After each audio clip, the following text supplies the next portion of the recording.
కాకినాడ జిల్లా జగ్గంపేట కిర్లంపూడి మండలంలో ఎటువంటి అనుమతులు లేకుండా చేపల చెరువు యాజమాన్యాల నుండి లీజుకు తీసుకుని కురులిన కోడి వ్యర్థాలను చేపలకు ఎరువుగా వేసి ప్రజల యొక్క ప్రాణాలతో చెలగాటమాడుతున్నారు. ఈ విషయంపై ఎన్నిసార్లు సంబంధిత డిపార్ట్మెంట్ వారికి ఫిర్యాదు చేసినా చూసి చూడనట్లు అధికారులు వ్యవహరిస్తున్నారు అని కొందరు గ్రామవాసులు వాపోతున్నారు. ఈ వ్యర్థాల వల్ల భూగర్భ జలాలు కలుషితమై అనేక రోగాల బారిన నుండి పడి ప్రజలు ఇబ్బంది పడుతూ ఉంటే చోద్యం చూస్తున్నటువంటి సంబంధిత అధికారులు వ్యర్థాలను తరలిస్తున్నటువంటి వ్యర్థాలను చెరువు వేస్తున్నటువంటి వ్యక్తులు వారిని ప్రశ్నించగా సంబంధిత అధికారులు ముడుపులు చెల్లిస్తున్నామని తెలిపారు. ఈ చేపల చెరువు యాజమాన్యాలపై తగిన చర్యలు తీసుకోవాలి అని గ్రామస్తులు కోరుకున్నారు.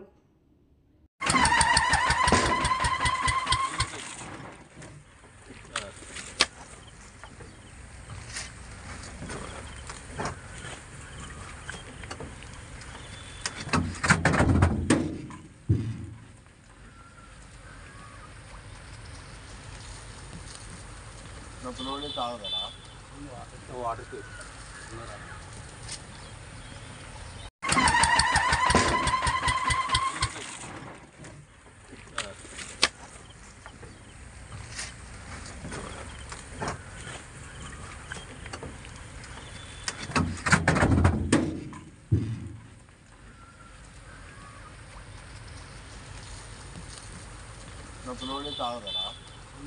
వాటర్